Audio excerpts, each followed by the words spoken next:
Hello, everybody, and welcome to the Pro Wrestle Zone podcast. This week, we've got a really great interview with Sunny Beach. Now, you're going to notice a little bit of difficulties with this episode. I just want to let you know that first, we cut it short because he had to go, and that is okay. We're going to reschedule and uh, continue the conversation at some point down the road in a couple weeks. Second, there's a little technical difficulties as there seems to be a glitch, seems to be an internet connection on either side, as well as my microphone seems a little low for some reason. I don't know why. So hopefully that program will be fixed going forward. I was using a different program at the time because we were having trouble getting connected through the normal program that I use. And this is why I do not use Zoom normally. So hopefully we'll be able to fix that down the road for our next conversation. But needless to say, this conversation was a very good one, and I hope that you enjoy it. Don't forget, I want to inform everybody that July 29th, we're going to be at the New England Fan Fest as part of that in the New England Hall of Fame the night before. If you are there at the Fan Fest, I want to make sure that you come by and say hello. So without any further ado, check out the interview with Sunny Beach after this. Wrestling fans, on July 29th at Crown Plaza Hotel in Warwick, Rhode Island, come meet Glenn Jacobs, Lena Fanine, Lisa Marie Varon, Candice Michelle, Ultimo Dragon, Funaki, plus 30 other superstars. Tickets available now at immortalseats.com. Wrestling fans, promoters, wrestlers, and anyone who enjoys pro wrestling now have something new to be excited about. The Wrestling Fans International Association, the WFIA, is back. WFIA is an association that exists to promote, grow, and support professional wrestling throughout the world. Membership is free. Your membership includes a free digital bi-monthly publication of the Wrestling Fan News newsletter, association updates, voting privileges, and much more. Please go to thewfia.org, that's THEWFIA.org, and become a member today.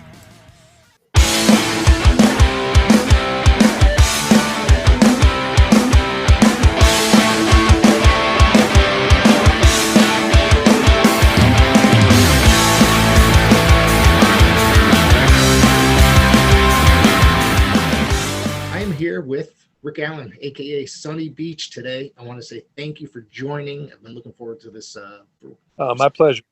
So thank you very much for coming. And we're going to talk a little bit about your wrestling career. Sure. So I've got a bunch of notes here, and I'm going to go through everything. Did you play football as a youngster? I want to make sure I got that. I played football. Yeah, I played high school football at Terry Parker High School. I was defensive tackle, offensive tackle, outside linebacker. Loved football. I had several football scholarships, UCF, Georgia Southern, Valdosta State, Florida State, one of the bigger schools, Liberty College, Catawba, Tennessee Martin. I probably had about 15 to 20 football scholarships to go play football, but wrestling was my first love, and I went with that. So.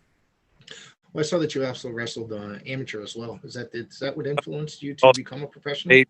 Yeah, I was all city and all state in Jacksonville, Florida, and went on and I took second place in the Orlando Open in a freestyle qualifier for the Nationals in Lock Haven, Pennsylvania. But I didn't have a lot of money growing up, so I couldn't fund my way to some of these big tournaments all over the country. And I would have loved to have done it. It's not that I didn't want to do it.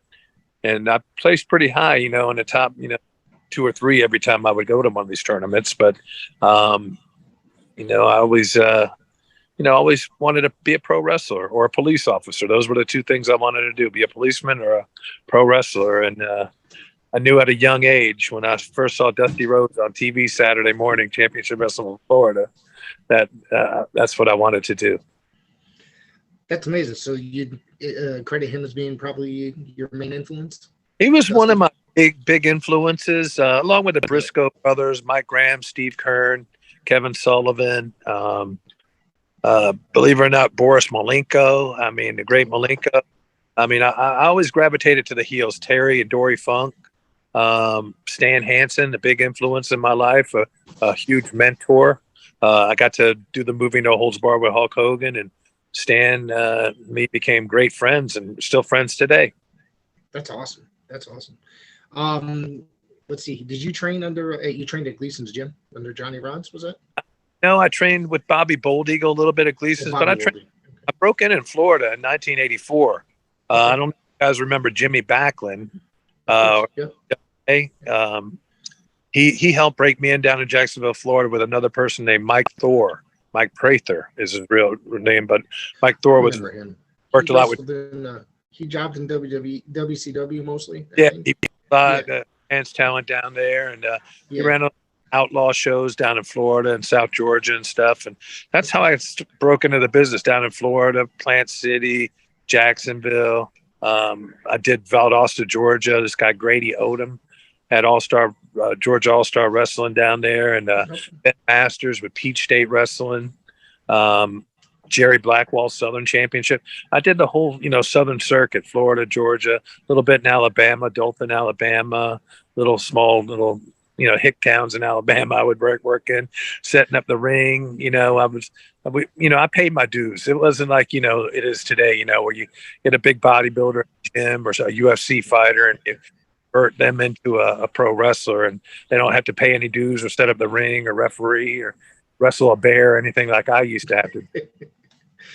I got to wrestle, all kinds of crazy stuff. So, I enjoyed my time coming up in the business, and I learned a lot from the veterans and the old timers. I keep my mouth shut and in the locker room, say hello to everybody, shake everybody's hand when I'd come in, just sit back, listen and learn, and some of these guys today, it's not like that. Before we go any further about your career, do you watch today at all? I really don't watch anymore. I've been out of the business for 20 some years now. I retired in 2000, and I started my own security guard company, and thank God I've been very successful with that. We're licensed in Florida, New Jersey, New York, and Texas right now, and Pennsylvania. So we're in 5 states right now. Does that afford you to travel quite a bit to your it does. Company? Yeah. I'm probably out of town about half the month, whether Florida or I just got licensed in Texas last month, so I'm going to go back down there. We're in Austin, Texas, and Dallas and Houston. We're trying to open up some markets down there this coming year, 2024.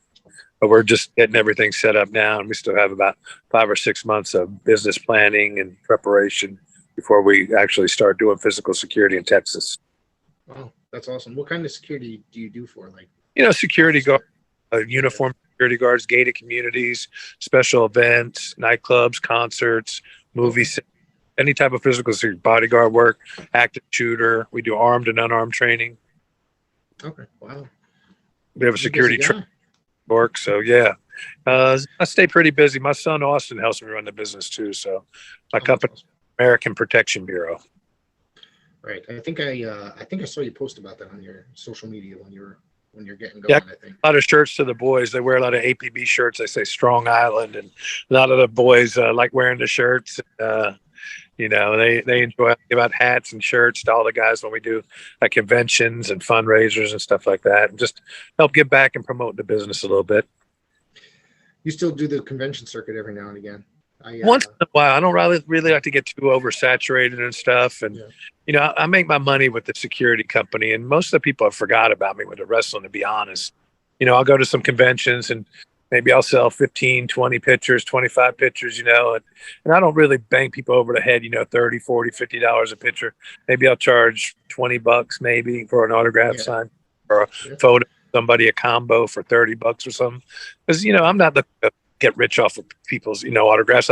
I think it's an honor to give my signature to somebody. And, I always try to give back and make time for kids and charities and stuff like that. That's awesome. That's awesome. It's the whole convention circuit's become intensely popular over the last few years. A big event up here in New York, but a lot of these promoters, they don't really call me because they know I don't do a lot of these shows and stuff, and I'm not going to get cheapened or anything. They'll offer $100 or $200 to come down or sign or something, and that's like an insult. After you put as much time into business as I have. You were around quite a long time. Yeah. Do you remember working with like Guido or Jason Knight during Gleason's gym era, or no? Oh yeah, Jason Knight was down at Big Guido. I mean, I helped break in all these guys with Bobby Bold Eagle. Johnny Rods was down there too, but he had like a separate school. Like Big Vito would train with Johnny Rods, Damian Demento, Phil. Right. They had these guys. Bialo the Giant was working with them. Curly Mo. Johnny Lots had of oldie guys. Like it yeah, seemed like older guys. Larry Briscoe. Taz broke in down there. So, I mean, I was down there when all these guys were down there, but I was already in the business. I already had a little run with WWE, you know, before that, right after No Holds Barred. I met my wife up here in New York when I was wrestling with the WWF. So I, you know, got to train. I only lived maybe 10 minutes from Gleason's gym in Brooklyn, in Williamsburg, Brooklyn. So we have a 3-family home there in Williamsburg we kept. We rented out. Now we have three apartments there. But right now I live out in Long Island, New York, and then I have a place down in Boca Raton. And I split my time going back and forth. you made your WWF debut against the Gladiator. Was that, what year was that? Was it 86, 87? That was 88. 88? It was 88. Okay. And then you came back. You took a break from WWF and then came back, right? Yeah, right after No Holds Barred, they wanted to bring me in after we got to No Holds Barred. So I guess I impressed Vince and the boys, and they brought me in and put me right to work and gave me a 2-year deal, you know, nice little contract with them. And I was first year, I was there from like 88 to like 90. And then I left a little bit. I went up to Calgary, worked up there for Stu Hart for a couple months, worked with Chris Benoit a lot up there, and the Power Twins were up there. Larry Cameron, Steve. Was Blackman up? Not Steve Black Steve, was there. Buck and Singh back then. That was Mike Shaw. The Bulldogs were up there. Randy Cully. Don Morocco came in for a couple of shots. So we had a really, really good crew up there. Johnny Smith was up there. And it was like an international flair. Beef Wellington.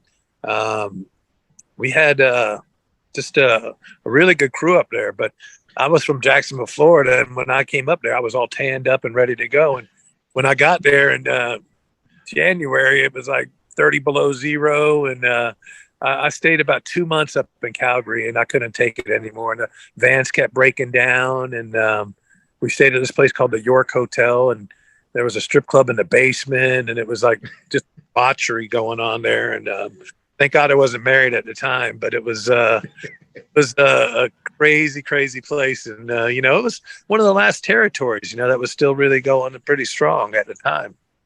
Yeah, they lasted a very long time. And I think that's an era that's like very underrated for Stampede. It's, I don't think it's like the 70s and early 80s gets like most of the credit, but the talent that was there at that time period that you're talking about, it's like they went on to like a lot of those guys went into like a tremendous fame in the 1990s, like Benoit. And I mean, I got to wrestle Benoit in his hometown in Edmonton, and we went 30 minutes, and that's when he was a Commonwealth champion. I wrestled him for the title up there, and we had one of the best matches of the show up there. And you know, we worked our asses off for the fans, and they really appreciated it. And you know, that's why.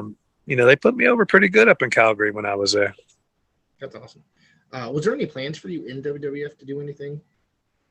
You know, I don't think so. I mean, they just brought me in more of an enhanced talent, you know, getting their guys over, doing different angles.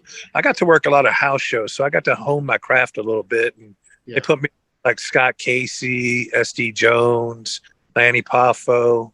I worked a lot with the Rockers, believe it or not, Marty and Sean. Me and Mike Sharpe tagged a lot. Me and Boris Zukhov tagged a lot against people. Worked a lot against Demolition and some shows and stuff. So, you know, I was a big guy. I was 6'4" and 280 pounds. So they put me, you know, to get guys over and have good matches with people and make them look good. But they let me work a lot too. I mean, they wouldn't just squash me, you know, a lot of times. They would, you know, let me go out there and do my deal. And, you know, there was talk about, you know, maybe putting me a beefcake a couple of times. And, you know, that was one of the angles they were talking about. And then what was the other thing they were going to do?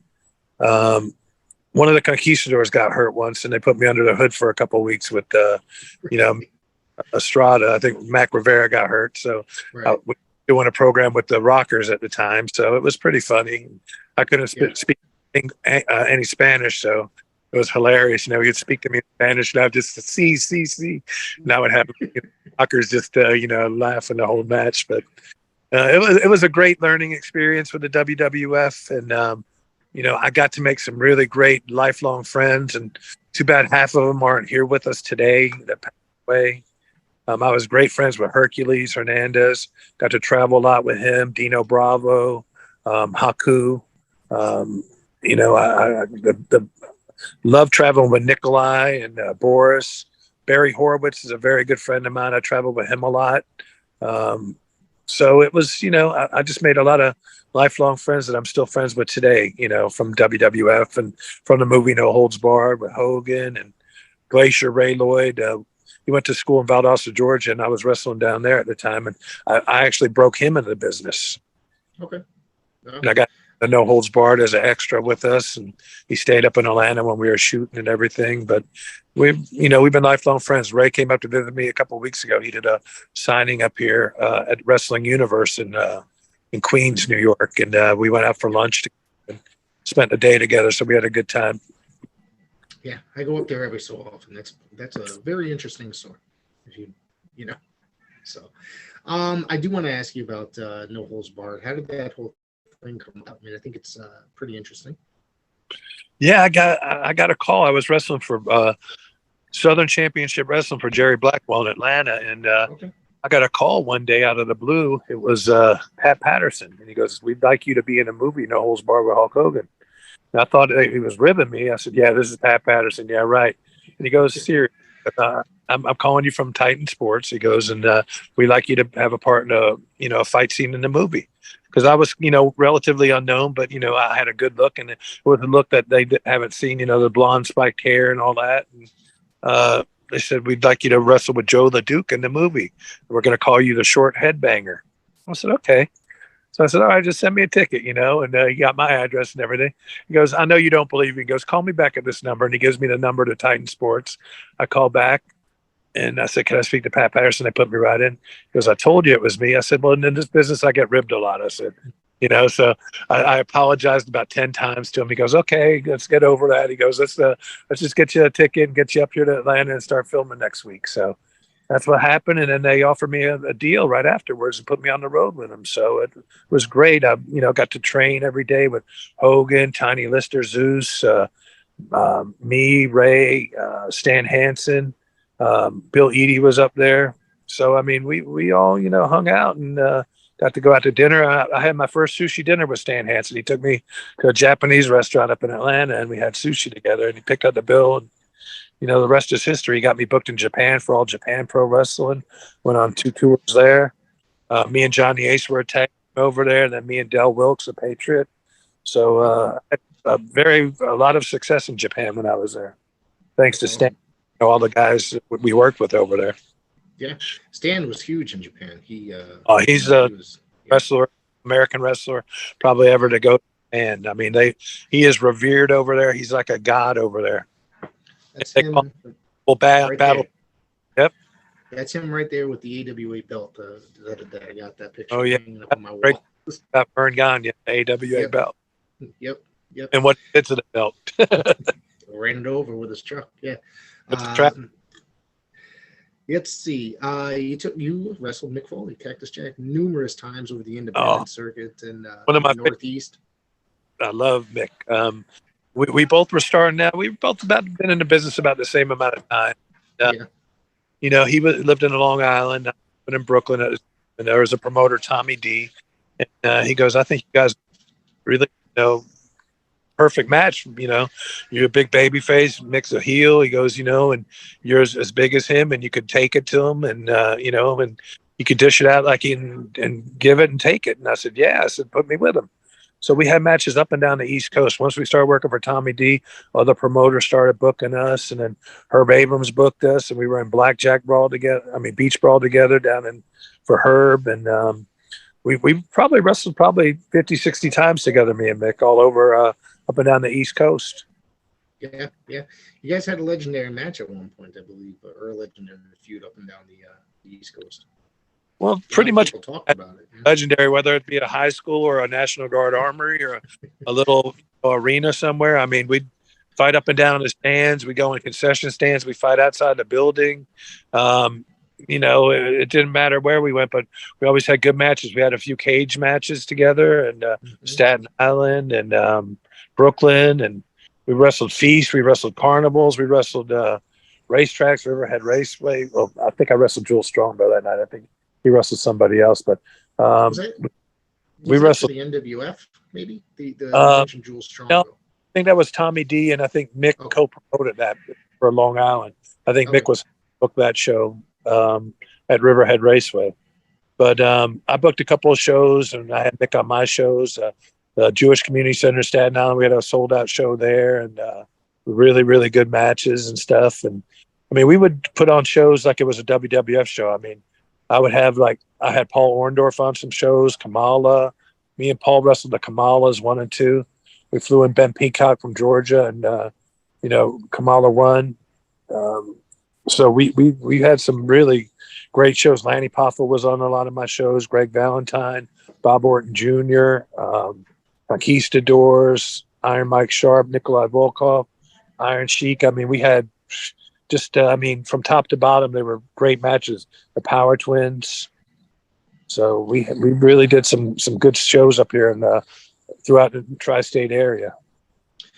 You wrestled for the did you wrestle the Cactus for the Savoldis IWCCW at one point? I wrestled one time for the Savoldis, and that was up at Kutcher's. I only wrestled one time with them because they didn't really want to pay anything, back then. They gave me $50 and that was kind of insulting. So I never went back to all these, but I liked them. They tried, but they didn't have a big budget, and I don't blame anybody for trying, but I blame guys for taking short paydays or, selling themselves short. I know my value and I know my worth. And, if you don't believe in yourself or have value or, people keep getting over on you. And if you work cheap, they'll pay you cheap.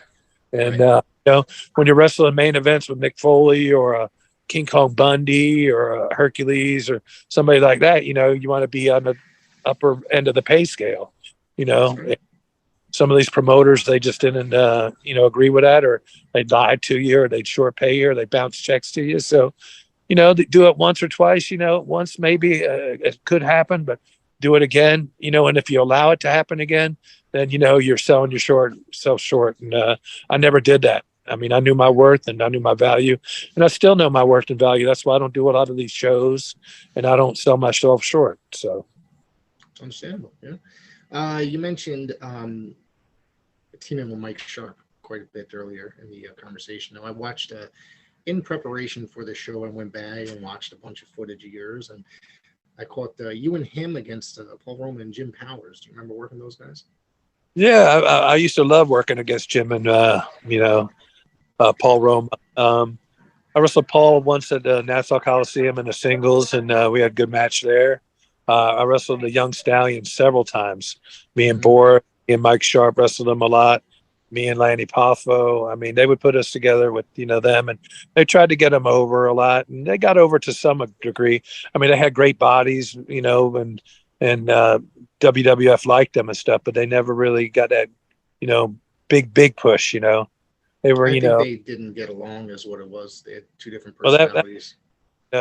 Everybody said Paul was a prima donna and Jimmy, he was, all that stuff. But I love Paul. I love Jimmy. I mean, I got along with both of them. So, people talk and I don't listen, but I just treat people the way they treat me. They're nice to me. I'm nicer to them, but absolutely always talk in a locker room, or if somebody didn't like this guy or they didn't like that guy. But I got along with everybody. I never had any problem. I never had any heat that I knew of with anybody when I was with WWF. I always came to work on time, did my job, did what I was asked of me, and made my money and went home. I looked at it as a job, and that's what it is. It's a job. You're working for someone. Vince McMahon, he pays you a salary or nightly per diem, and you go out there, you do what you're told, you make people look good and make yourself look good, and call it a night. Hopefully nobody gets hurt. Protect your opponent at all times, and go home and fight another day. There you go. Paul Roma and Mario Mancini run a school here together, right outside of New Haven in East Haven. So That's awesome. They're both great guys. Yeah, Mario's awesome. I've become pretty friendly with him over the last few years.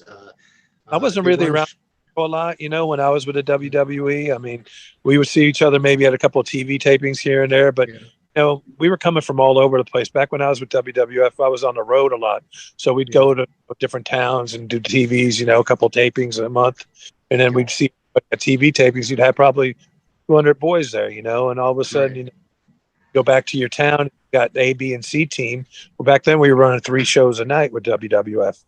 So if you were on like a Hogan card, you were on the A team, maybe Macho or Ultimate Warrior. They would run like a B team or Andre. And then you have a C team with, like Jake the Snake or Honky Tonk or one of those guys, that, all these guys, at any given time, they can make the arena anywhere.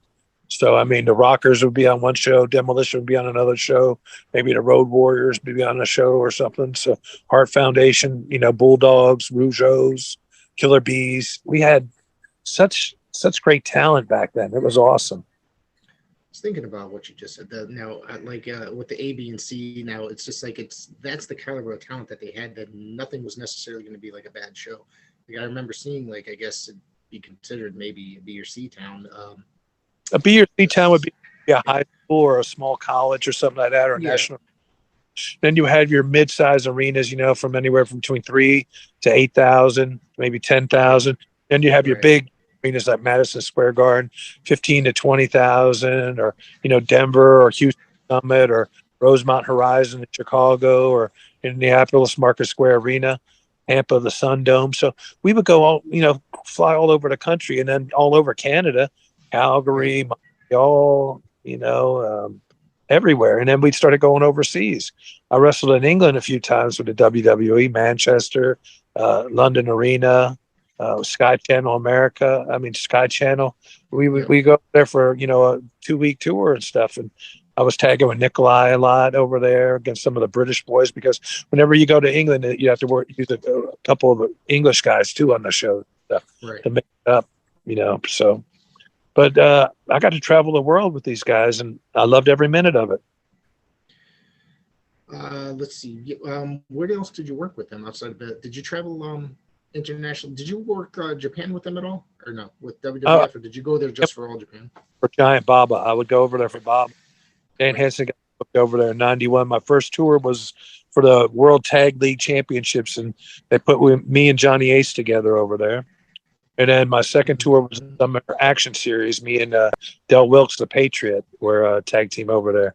And I worked a lot of singles matches, too, against the Japanese boys, which they put me over a lot. And I got some great experience. And Japan's probably one of my favorite, if not the favorite place to work in anywhere in the world, because they respect American wrestling. They treat it just like rock stars over there. Like, they respected, what we did over there.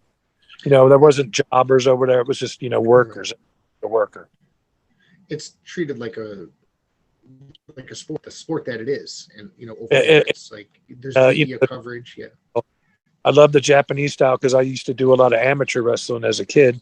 So I got to incorporate a lot of that into my style and do some, flying, top rope stuff over there and stuff, some high flying stuff and some power moves. And, where they pretty much, tone us down a little bit in WWF, or they pretty much tell you what to do, how long to do it, and how to go over, who to put over. So, right, yeah. What do you remember teaming with the Terminator and winning the Mark Laurinaitis? We started with an IWA together, and they made us the first tag team champions over there.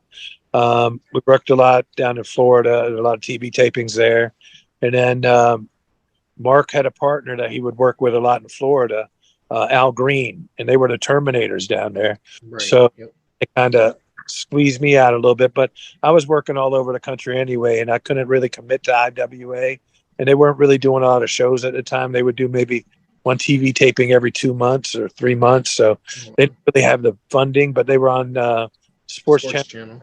So I got to, get some good regional coverage, up there, and that helped me, with Mick Foley and some of these other guys, do some of this other independent wrestling stuff, like New York, Pennsylvania, New Jersey, Connecticut, up in Boston. I would go up and down the East Coast with Mick or, some of these other promoters, Rob Russin, Bob Raskin.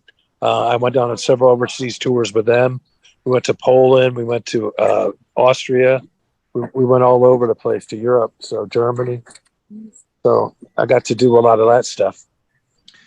Because were any of the go ahead, sorry. What's that? Were any of those international shows promoted by John Arezzi? A couple of them I was on. We went to Singapore and the Philippines with John Arezzi, International Wrestling All Stars. Yeah. He had Take the Snake on top, Kevin Sullivan, Warlord, Barbarian, Our Twins, Public Enemy, Cheetah Kid, and Ted Petty. Had Conan, Rey Mysterio. And then we went over to Caracas, Venezuela on another tour with Hercules, Matt Bourne, Tonga Kid, myself. We had a really over there. Hercules, I think Nikolai Volkov was the Bill Anderson referee. So I went on two overseas tours with John. Let's see. What about wrestling for the Gordon Scozzari's UWF or AWF? Excuse me. Gordon Scozzari's AWF. Yeah. Gordon was a Brooklyn kid. Grew up in, I guess, Brooklyn. Parents, both of them, and he inherited a pretty substantial amount of money. He was just a big wrestling fan, a big mark, and I told him, invest your money in something else, but he had his heart promoting wrestling. He asked me if I'd help book some of the shows and help him, get guys and stuff, which I did. But he wanted Eddie Gilbert to be his booker. Yeah. But Gilbert kind of sniffed money, never showed up to the shows. We had several other guys that helped book the shows. I helped him with a couple of local shows that I promoted, but we ran under the AWF banner and stuff. And then we did TV tapings, one in Lowell, Mass, and one down in, I want to say it was in Asbury Park, New Jersey. Okay. We did 2 TV tapings there, and he had a couple of rundown arenas and stuff. Like Asbury Park was like a real crappy rundown place. We wrestled there, and it was just really cold in the wintertime. He didn't really promote it properly. We only had maybe a couple hundred people there at these shows. Very poorly put together. I don't know who he was paying for the production and all that other stuff, but he got kind of taken. The boys, held him up for more money and shook him down, and wanted to do their own thing. So it was a debacle. Yeah, a lot of those videos now are popping up on the Savoldi network on their streaming service. Of them. I saw him right when they first came out. He showed him to me and everything right after they were post-production. Everything. Who bought them, owns them or anything. But same thing for his ESPN, and people who sold it never had permission to sell it. Right.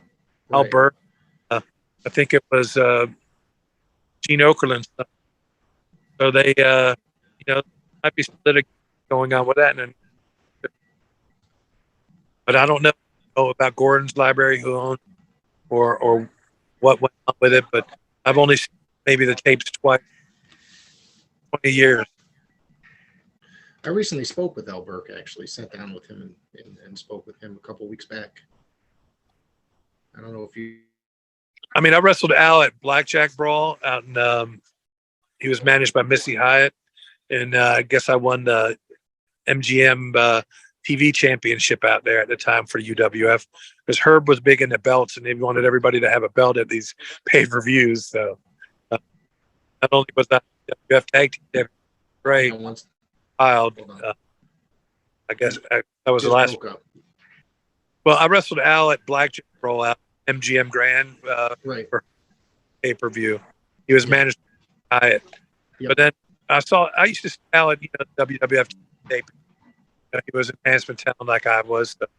So, know him a little bit back then. And we worked at Vegas, but that was the last time I saw him.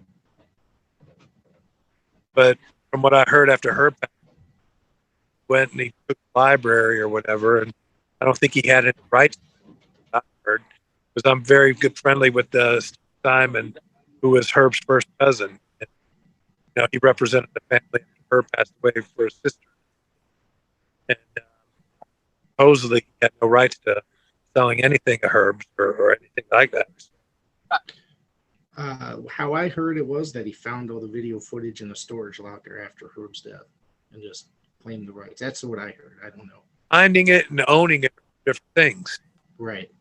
Yeah, you're right. Likeness, when their name's trademarked, like mine was, and I didn't have at least get my permission, I'd like this or anything else to be kind of against the law, and that's kind of the other.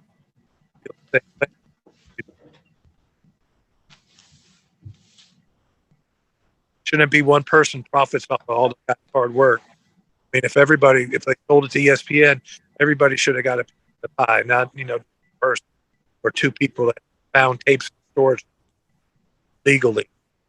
Right. Yeah, absolutely. What was it like? When did you enter? Did you enter UWF right away as he was starting up? He came to New York for John Rizzi's big convention.